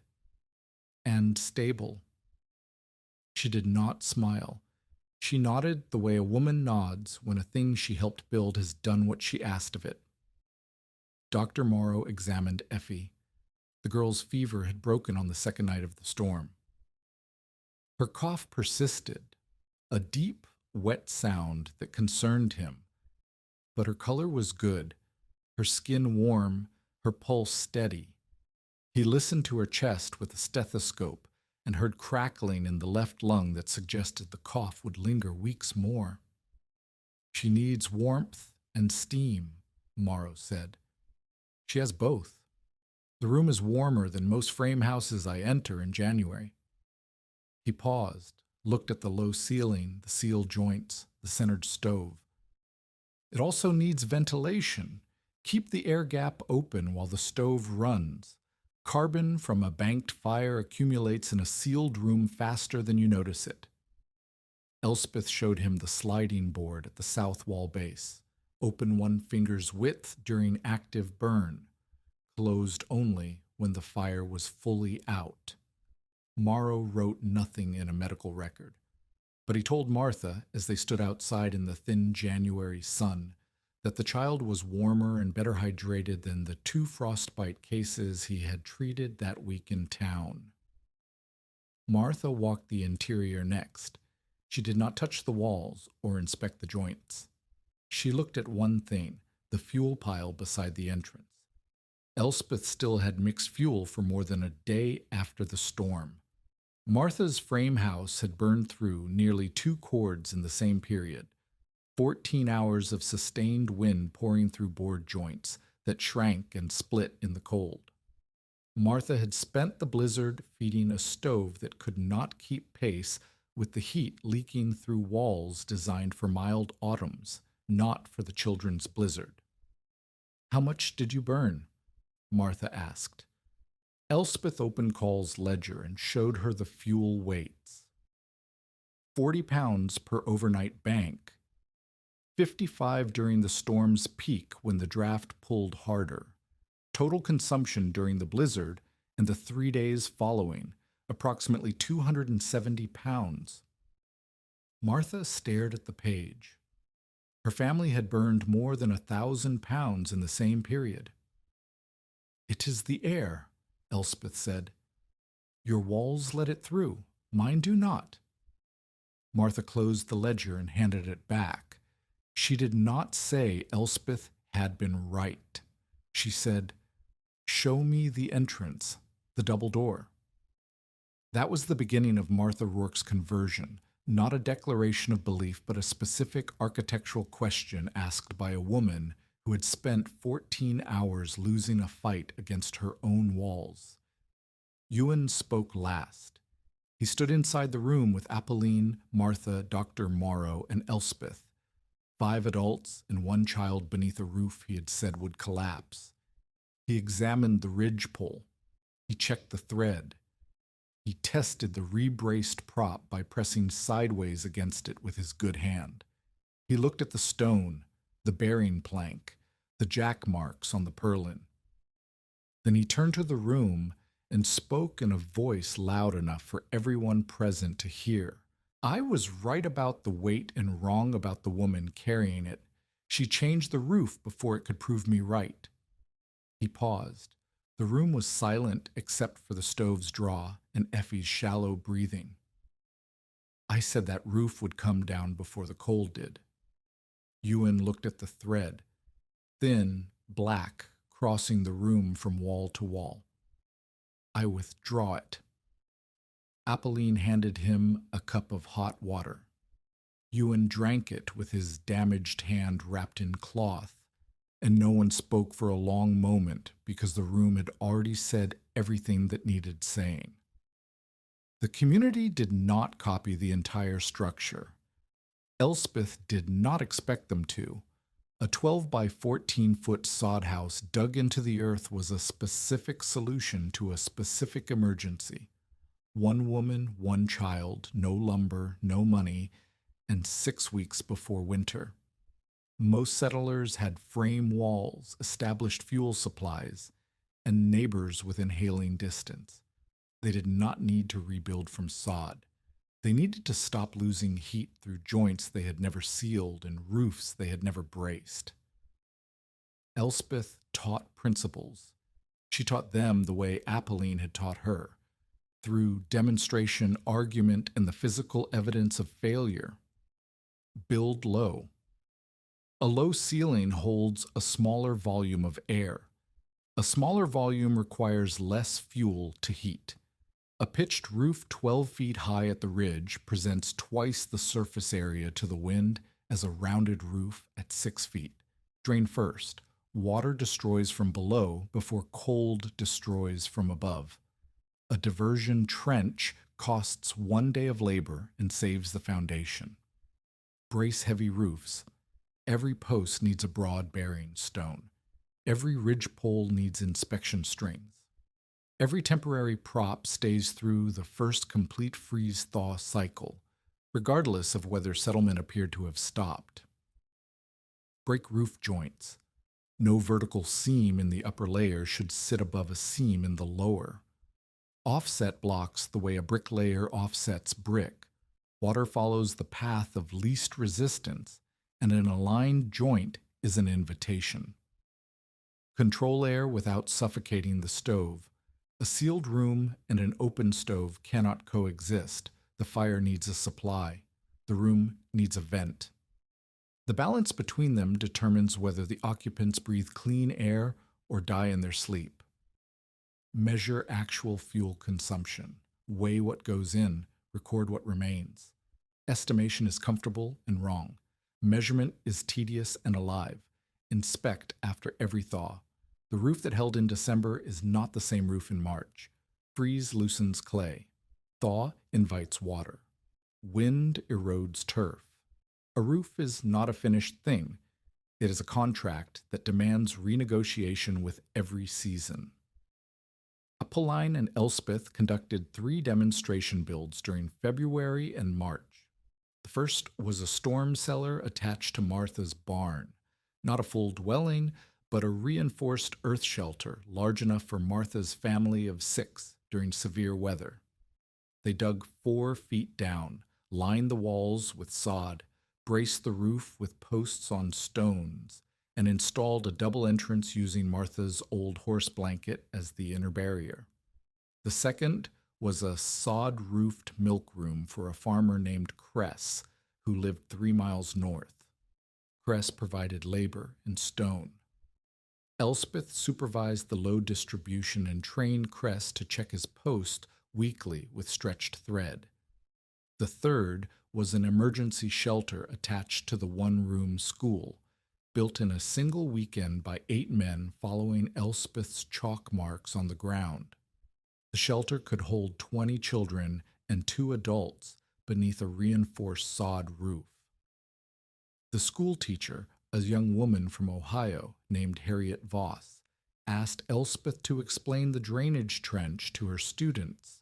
Elspeth poured a bucket of water on the slope instead and let the children watch where it went. While the community learned, Bale attacked. He filed a petition with the land office examiner in early March, alleging that Elspeth's excavation did not constitute a legitimate dwelling. His argument was specific. The Homestead Act required a habitable house with evidence of continuous residence and genuine improvement. A hole in the ground covered with sod, Bale wrote, was neither habitable nor permanent. It was a temporary shelter of the kind abandoned by transient hunters, and it could not satisfy the legal standard for a proved-up claim. The examiner visited in mid-March. He was a methodical man named Foster who carried a tape measure and a printed checklist. He measured the interior dimensions. He confirmed the presence of a stove, a bed, a table, stored food, and a functioning chimney. He noted the oiled paper window, the double entrance, the cultivated garden strip Elspeth had planted in a sheltered depression south of the house, and the mail delivery address registered with the St. Thomas Post Office. Elspeth produced Call's ledger. Its pages recorded daily temperatures, fuel weights, roof movement, food stores, construction dates, and the names of every visitor who had entered the dwelling since October. The ledger was not a journal. It was an accounting document, the kind of record a woman trained to read accounts and judge whether a wall was leaking air would naturally keep. Foster compared the ledger against his checklist. He examined the garden. He confirmed the mail record with the postmaster. He noted the witness statements from Martha, Apolline, and Dr. Morrow. He denied Bale's petition in writing. The dwelling satisfied the improvement requirement. The residence was continuous and documented. The claim stood. Bale received the decision at the land office and said nothing publicly. But within the week, he began buying hay and timber from suppliers around Elspeth's claim, not to build anything specific, but to control the materials she and her neighbors would need for repairs, expansion, and the next building season. If he could not take her claim through legal challenge, he could starve it through economic isolation. Elspeth did not yet know the full scope of his plan. She knew only that 2 suppliers who had previously sold to her now said their stock was spoken for. Spring arrived in late March as a series of betrayals. 3 days of warming sun would soften the ground, loosen the frozen turf, and send meltwater running across the prairie in shallow braided channels. Then the temperature would plunge overnight, freeze the melt into ice sheets, and lock the ground again. Each cycle tested the house differently: freeze expanding the soil, thaw releasing water, refreeze cracking the expanded joints. On the fourth cycle, water pooled above the north wall. Elspeth found it at dawn, a dark stain spreading across the turf surface, where snowmelt had followed an underground channel and surfaced against the wall's exterior. The diversion trench, which had handled autumn rain and winter runoff, sat 6 inches too far west to intercept this new path. The water had found a route the trench did not cover. Apolline stood beside her and did not solve it. "Where does the water wish to travel?" Apolline asked. Elspeth crouched and studied the ground. The pool had formed in a slight depression against the wall's base. Below the surface, the water followed a seam of sandy soil that ran northeast to southwest, a natural drainage line that the autumn grading had not detected because it only carried water when snowmelt saturated the upper layer. "Southwest," Elspeth said, "toward the coulee. Then give it a path." Elspeth extended the diversion ditch 12 feet to the northeast, intercepting the sandy seam above the house. She widened the outlet toward the southwest and lined it with gravel. She lifted the roof edge above the pooling zone by packing additional turf blocks against the exterior wall, raising the grade so water could not gather against the base. She also found 2 rotten brush bundles in the roof membrane where thaw water had soaked through the clay slip. She replaced them with fresh brush cut from the willow scrub, resealed the cloth layer, and reworked the clay. Apolline watched the entire repair without touching a tool. "You have diagnosed, treated, and prevented," Apolline said. "You did not need me for any of it. I needed you to teach me what to look for." "Yes, and now you know." Apolline picked up the empty bucket and walked toward Martha's house. The lesson was complete. Through April and into May, Elspeth refined the turf house into a system she could teach others to repeat. Each improvement came from a failure she had experienced or a risk Apolline had named. No roof thicker than 8 inches without additional engineered support beneath it. Broad-bearing stones under every post. Never bare earth, never narrow rock. Inspection strings across all primary supports, checked weekly, recorded in a ledger.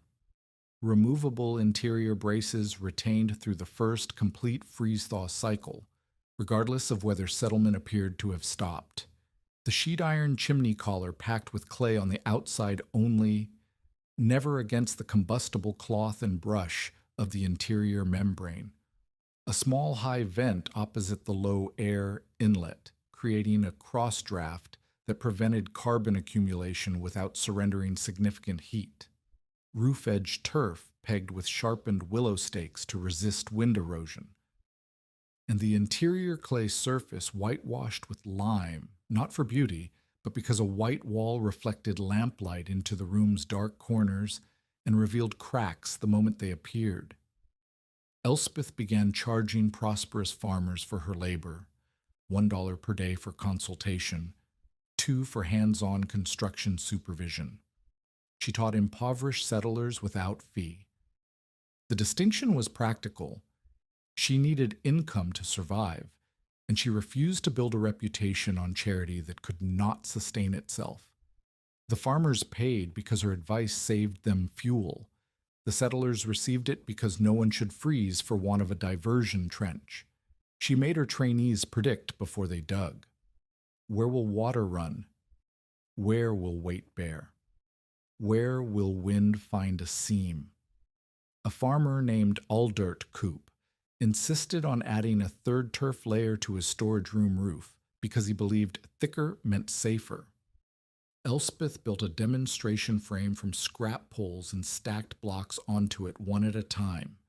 At the equivalent of 10 inches, the frame held.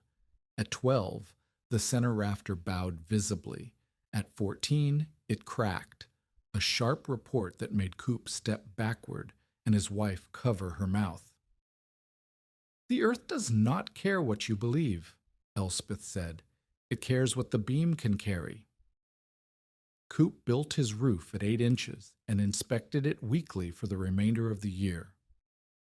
If this story reminds you why preparation matters, share it with someone who believes the smallest detail cannot decide a life. In late summer of 1889, Appeline's left arm began to weaken. She could still grip, but the strength that had once driven an auger through green cottonwood now faltered when she lifted a water bucket above her waist. She told no one for 3 weeks. Elspeth noticed when Appeline switched the auger to her right hand during a repair job on Martha's cellar roof, a small adjustment that carried the weight of something much larger. "How long?" Elspeth asked. "Since the melt." Appeline flexed the hand. The fingers closed slowly, as though remembering the motion rather than performing it. "My mother's arm went the same way. Hers started in the shoulder." Appeline's daughter lived near Kildonan, in the Red River settlement where Elspeth had been born. The daughter had written twice asking her mother to come north. Appeline had refused both times because there was work to do in Pembina County, roofs to check, drainage to teach, a woman and a child who still needed a second pair of experienced eyes on every thaw inspection. Now the arm decided for her. She told Elspeth on a September evening, sitting outside the sod house on the bench Ewan had built from salvaged freight planks. The air smelled like cut grass and distant smoke, a farmer burning stubble 3 miles east.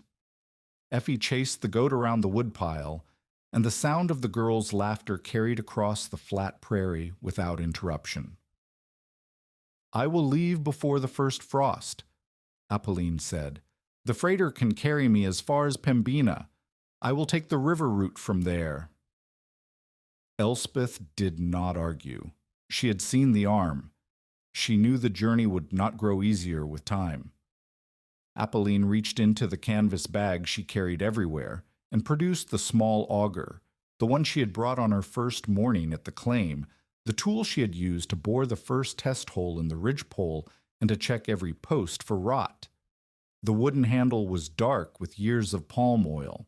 The bit was sharp because Appeline filed it every Sunday. "This finds what your eyes cannot," Appeline said. She placed the auger in Elspeth's hands. Her final instruction was not sentimental.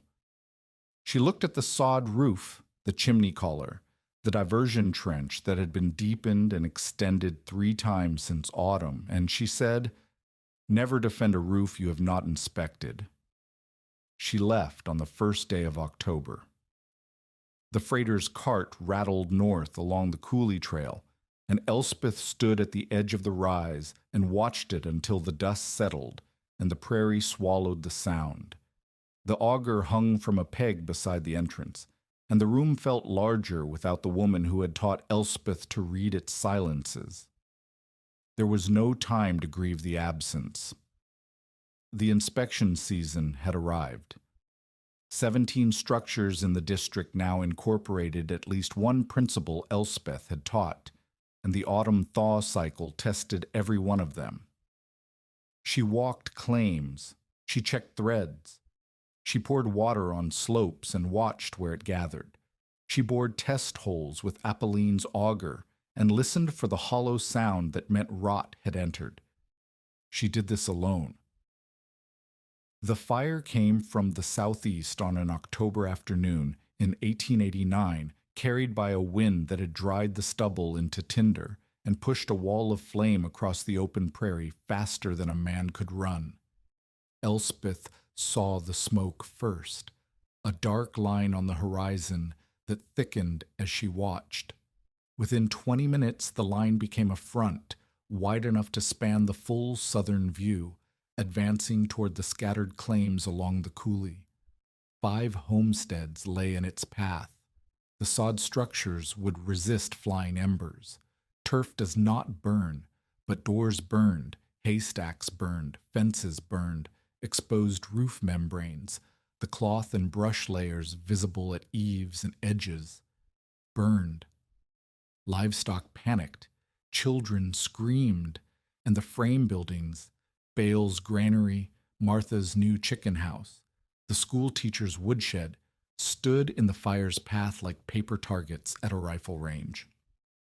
Elspeth did not wait for the fire to arrive. She organized. She sent Effie on foot to Martha's claim with a message.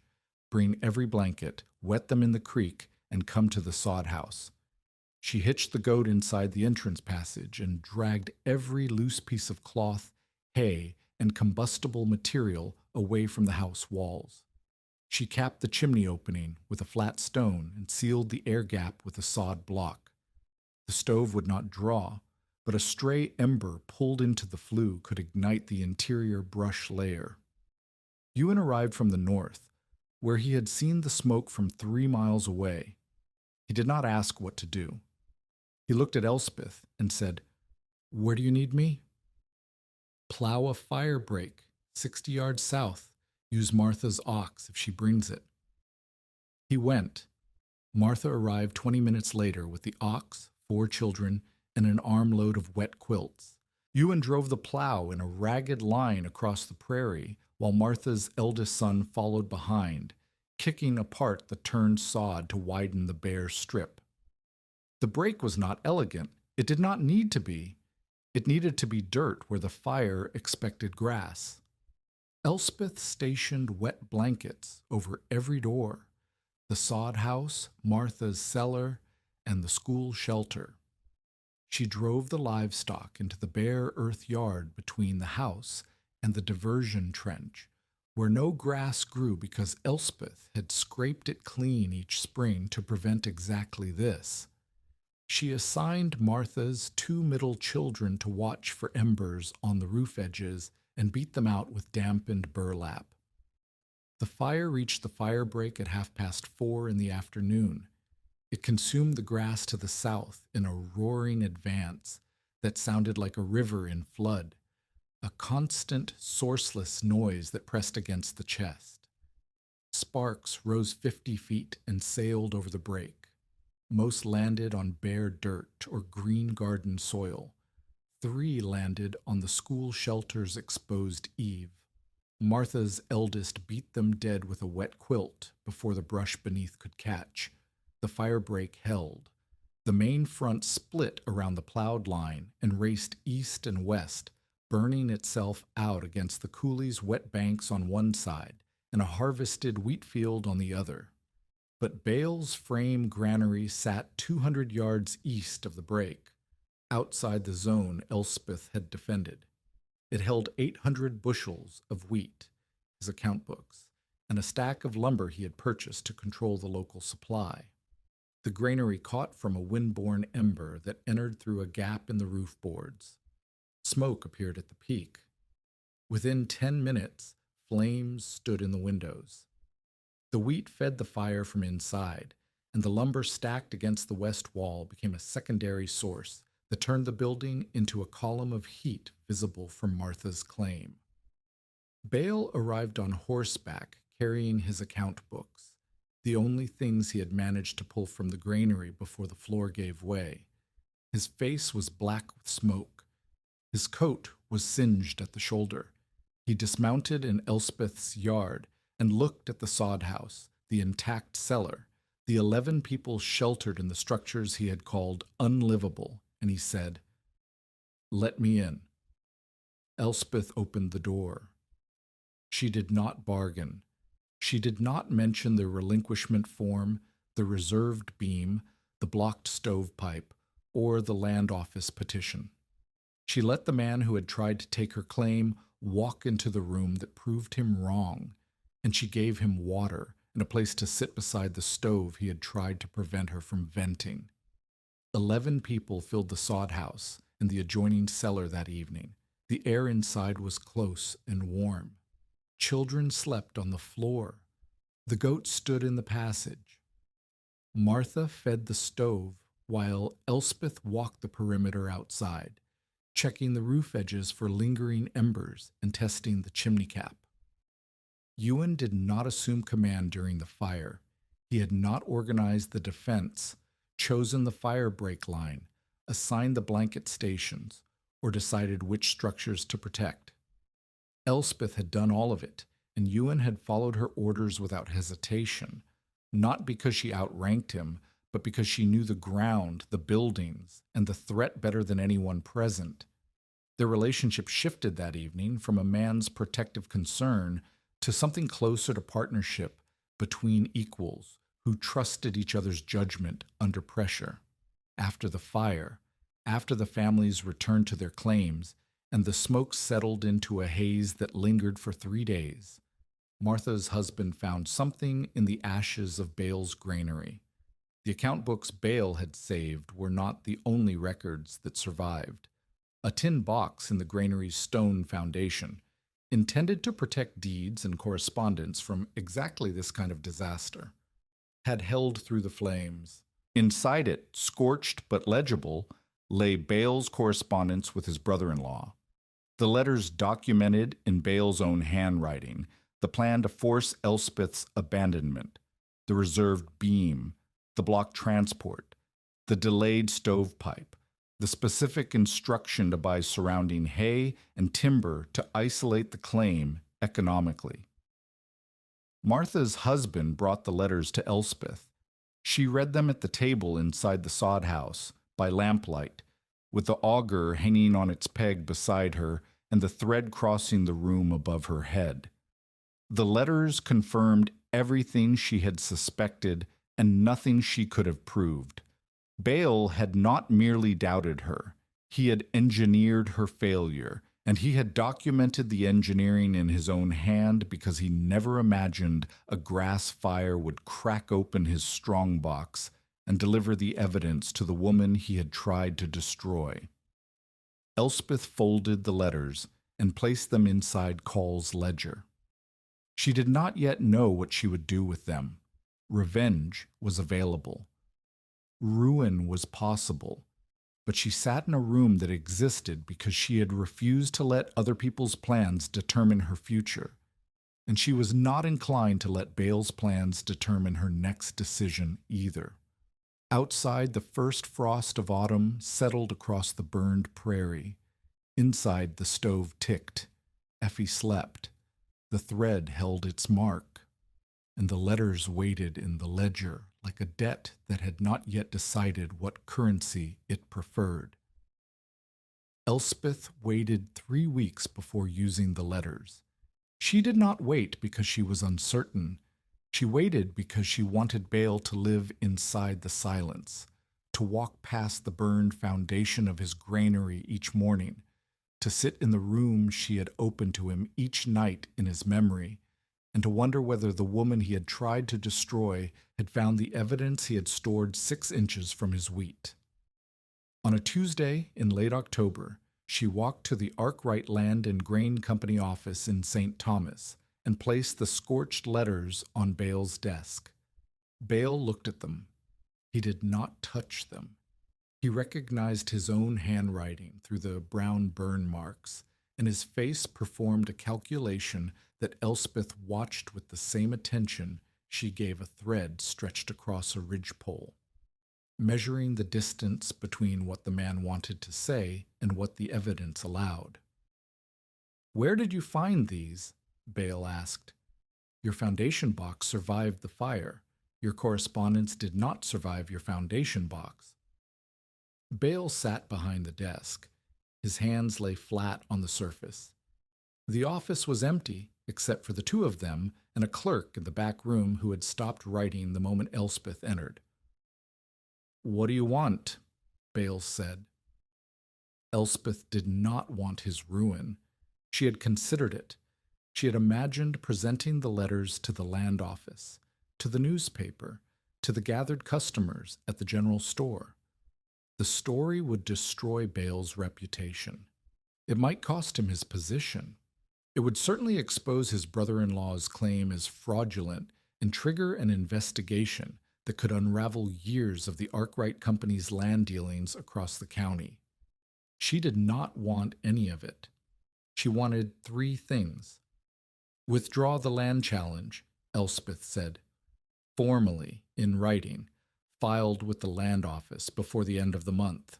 Bale's jaw tightened. It has already been denied. Denied is not withdrawn. A denial can be appealed. A withdrawal cannot. I want it closed. What else? Repay the $18 deducted from Cole's wages. The cabin charges were invented. You know it. I know it. The ledger shows no prior record of those charges. Bale opened a drawer, counted $18 in coin, and placed them on the desk without comment. And the third? Supply roof timber at cost, not at the inflated price you have been charging since you bought out the county supply, to 3 families who lost buildings in the fire. Kress, Coop, and the school teacher Harriet Voss. Their receipts will show the cost price. If they do not, the letters go to the newspaper. Bale stared at the coins on the desk. He stared at the letters. He stared at Elspeth as though reassessing the structural load capacity of a beam he had previously dismissed. You could end me with those letters, he said. I could. Elspeth picked up the $18 and placed them in her coat pocket. But ending you does not build a roof for Kress. It does not replace Harriet Voss's woodshed, and it does not give my daughter a community worth growing up in. She left the letters on his desk. She did not need them anymore. Bale would either comply or he would not, and if he did not, the clerk in the back room had heard every word. He complied. The withdrawal was filed on October 29th. The timber was delivered at cost in early November. Bale did not apologize. He did not thank her for the mercy. He conducted the transactions with the mechanical precision of a man paying a debt he resented in a currency he had not chosen. Their reckoning came months later at the first rebuilt shelter, a reinforced storm cellar on Kress's claim that Elspeth had supervised from excavation to final turf course. 8 neighbors attended. Ewan anchored the ridgepole. Martha mortared the chimney collar. Kress's wife served bread and cold meat on a plank table beside the open pit. Bale arrived uninvited. He stood at the edge of the group, holding his hat, watching the work with an expression Elspeth could not read. When the final turf block was laid and the workers climbed down, he stepped forward and ducked beneath the supports. He stood inside the cellar for a full minute. He pressed the wall. He looked at the posts on their bearing stones. He looked up at the roof. He came out and faced Elspeth. I still prefer boards, Bale said. Then use good boards, Elspeth answered. But I will not call this a grave again. He put his hat on and walked to his horse.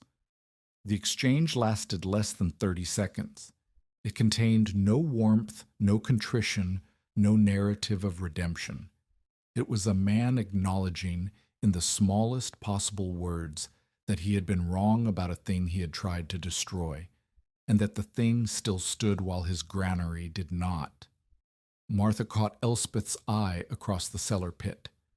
Neither woman smiled, but Martha nodded once, the same way Apolline had nodded when the thread held its mark after the blizzard. Some conversions do not require language. They require a nod from someone who understands what the silence costs. The courtship between Elspeth and Ewan did not begin with his arrival in the 75-degree room. It did not begin with the frostbitten fingers she tended or the coat he could not put back on. Those moments created proximity, not partnership. The proximity created arguments, and the arguments, over the following 2 years, created the foundation of something neither of them expected. Their first sustained disagreement concerned roof load limits. Ewan believed that any turf roof over a span wider than 14 feet required a double ridgepole, 2 beams side by side, each bearing half the load. Elspeth believed a single beam of sufficient diameter could span 16 feet if the purlins were properly positioned and the interior post distributed the load across 4 bearing points instead of 2. They argued about it for 3 days during a construction job on a new settler's claim. Ewan drew his load diagram in the dirt. Elspeth drew hers in Call's ledger. They measured the same beam and disagreed on its deflection tolerance. They tested a scale model and disagreed on whether the test conditions matched the real span. On the 4th day, they built it both ways, double beam on the west half, single beam on the east, and stretched threads across both. After 3 months, the single beam had deflected 1/4 inch more than the double. Ewan considered this proof. Elspeth considered it within tolerance. They never fully resolved the argument, but they learned how the other one calculated, and that knowledge became more valuable than agreement. Their second conflict concerned Ewan's assumption that his earnings from trapping and freighting should support the household, while Elspeth's construction income remained supplemental. Elspeth refused the arrangement. She had survived one marriage in which her labor paid for a cabin she did not own, and her husband's death left her with nothing but deducted wages and a locked door. She would not build a second life on the same terms. Ewan resisted, not from cruelty, but from convention. In his experience, a household had one ledger, one authority over purchases, and one name on the land. Elspeth showed him Cole's ledger. She showed him the filing receipt. She showed him the examiner's report confirming her continuous residence. The claim was hers. The income from construction was hers. Any partnership that absorbed those assets into a single authority was not a partnership. It was an acquisition. They argued about money the way they argued about beams, with diagrams, numbers, and a stubbornness that neither mistook for hostility. Ewan eventually agreed to place his land and earnings under written arrangements that kept the accounts separate and the claim in Elspeth's name. He did not agree happily. He agreed because the woman across the table from him had survived a blizzard, a fire, and Edwin Bale, and she was not going to survive him by signing a document that made her dependent again. The joint freight trip settled the matter practically. Through the winter of 1889 and the spring of 1890, Ewan and Elspeth traveled together to purchase beams, stovepipe, and hardware for the growing number of construction jobs. They shared a wagon seat for hours at a time. They negotiated prices together. Ewan's reputation among suppliers and Elspeth's precision with accounts made them more effective as a pair than either was alone. They ate cold meals on the road. They argued about load limits, timber quality, and the proper depth of a diversion trench. They did not discuss their feelings because the wagon seat was already doing that work. They married in 1891 at the St. Thomas Church. Martha Rourke stood as witness.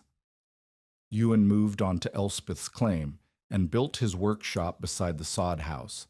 Beside it, not over it. The original structure remained intact, its ridgepole, its thread, its bearing stones, its auger on the peg. Ewan added a lean-to for equipment storage and a proper door to the entrance passage. He did not alter the roof.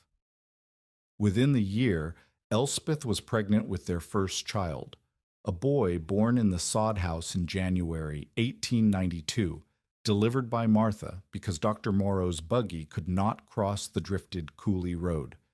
The irony of a birth in a room Ewan had said would produce only bodies was not lost on anyone present, but no one mentioned it. Some corrections need only happen once.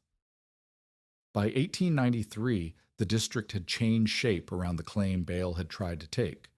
Elspeth and her neighbors had completed 4 family sod dwellings, each one adapted to its specific site, soil, and family size, but all built on the same principles: low ceilings, thick walls, drain foundations, braced roofs at 8 inches or less, double entrances, centered stoves, controlled ventilation, and inspection records. 6 reinforced storm cellars served as emergency shelters during severe weather. 3 sod-roofed storage rooms kept food cool in summer and unfrozen in winter. The school emergency shelter had been expanded once and tested twice during blizzards that drove the children underground for hours at a time. Harriet Voss taught lessons by lamplight beneath the supports, and later told the county superintendent that the shelter was the most reliable structure in the district. A shared inspection register, modeled on Call's ledger, circulated among the households.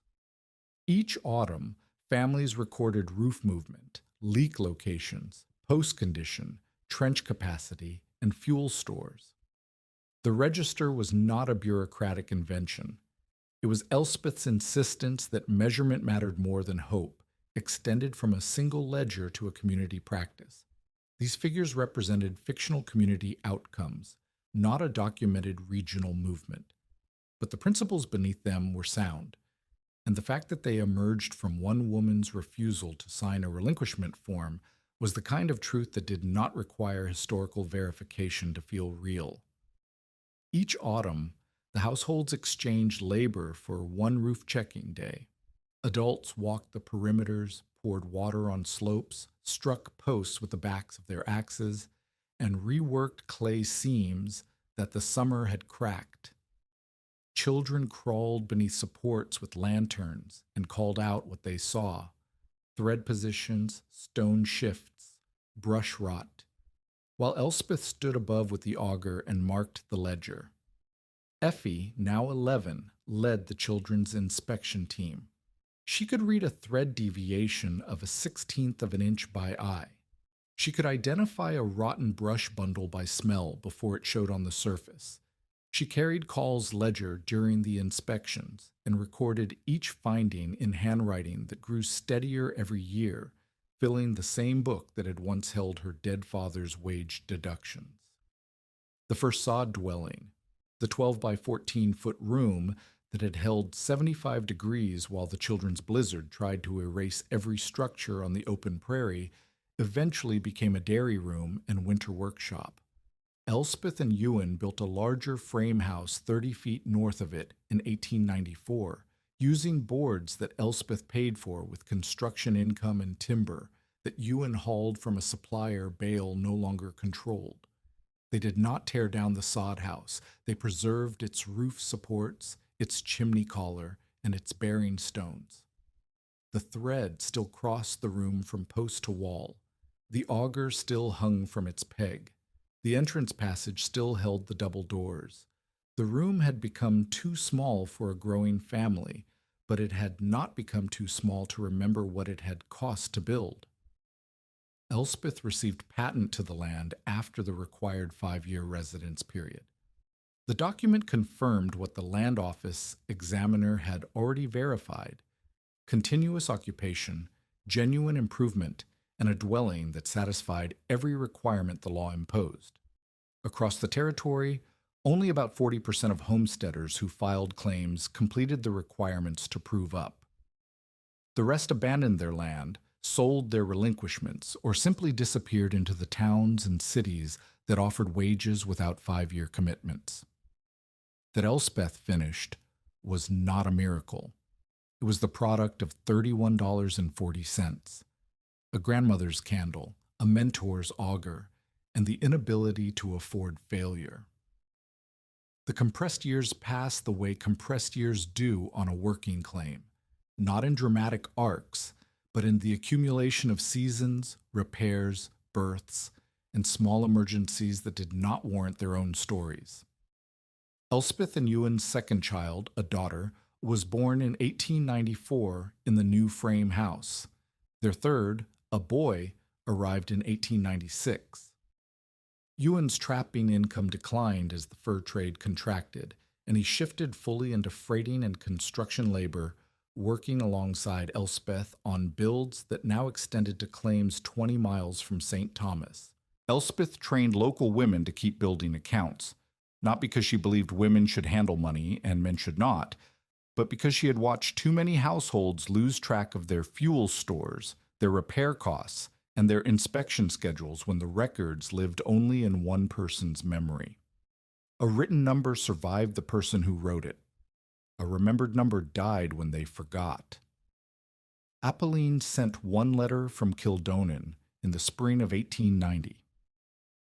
The handwriting leaned to the right, written with the strong hand while the weak one held the paper steady. She asked about the thread. She asked about the trench. She did not ask about the arm, and Elspeth understood that the question had been answered. Apolline died in 1893. Her daughter sent word by post. Elspeth hung the auger above the entrance to the old sod house, not inside it, where tools were stored, but above the outer door, where it caught the light each morning and reminded anyone entering that the first thing you inspect is the way in. Bale remained in the district. His company's influence diminished. As independent settlers gained access to suppliers Bale no longer monopolized. He never became an ally. He became what a grudging conversion produces, a man who no longer obstructed and occasionally, when the evidence was undeniable, admitted that the thing he had fought against had outlasted the thing he had fought for. His granary was never rebuilt. The foundation sat open to the sky for years, filling with rain and grass, until a new settler bought the lot and used the stones for a cellar of her own, a cellar built by coincidence or by circulation on principles Elspeth had taught. In the fictional compression of later life, Elspeth raised Effie and two younger children on the claim. She continued inspections into her 50s. She taught a second generation of builders who had never seen the original sod house occupied, but who understood its principles because Effie's ledger entries described every measurement, every repair, and every storm the structure had absorbed. Elspeth Muir died on the claim in 1926 at age 66. The cause was pneumonia, the same category of illness that had threatened Effie's lungs during the blizzard, arriving decades later for the woman who had kept the child warm. She died in the frame house, but the sod house still stood 30 feet south, its ridgepole sagging 2 inches from its original line, its thread long since replaced by a newer string that Effie checked each October. 14 structures in the district incorporated at least one principle Elspeth Muir taught. The most important spread was not imitation of the entire turf dwelling, but the adoption of drainage trenches, load distributing supports, double entrances, emergency sod shelters, and written inspection records. Each autumn, households exchanged labor for one roof checking day. Children crawled beneath supports with lanterns while adults marked movement against stretched thread. The practice outlasted the woman who started it, not because the community remembered her name at every inspection, but because the thread either held its mark or it did not, and no amount of forgetting changed what a 16th of an inch meant. Elspeth remained on the original claim for the rest of her life. The turf dwelling became a milk room, a workshop, and a storm refuge after the family moved into the frame house. Effie preserved Call's ledger. Its first pages recorded a dead man's company deductions. Its later pages recorded temperatures, roof movement, fuel weights, births, repairs, and the names of families who had borrowed the auger. The last entry, in Effie's hand, was dated October 1897, a routine inspection noting 1/16 inch thread deviation, clay reworked at the north seam, trench clear. Elspeth's final entry, 2 lines above, read only, roof sound. Winter ready. On January 12, 1888, Ewan Strang had crossed the white prairie in snowshoes and a wolfskin coat, following fence posts through a ground blizzard that erased the difference between sky and earth. He had said weeks before that the roof would come down before the cold did. He had believed it the way a man believes falling, from experience, from the memory of heavy things breaking under loads they were never meant to carry. He expected to open a door onto silence. Instead, the first thing that struck him was the absence of wind. Outside, the storm erased fences, roads, and distance. Inside, steam trembled above the kettle. Effie slept beneath a folded coat. A black thread stretched across the central post, marking less than an inch of movement. Ewan's frozen wolfskin hung from a peg because the man who had crossed the prairie, dressed to recover two bodies, could not endure the room while wearing it. Years later, the coat remained on that same peg, moth-eaten, stiff at the shoulders, and unnecessary beneath the low dark roof that Elspeth Muir built with split hands, a borrowed auger, and the knowledge that a house which leaked least could outlast a house that burned most. The inspection thread still crossed the room, fastened to the post, thin enough to break between two fingers, and precise enough to have warned her before several tons of earth moved another inch.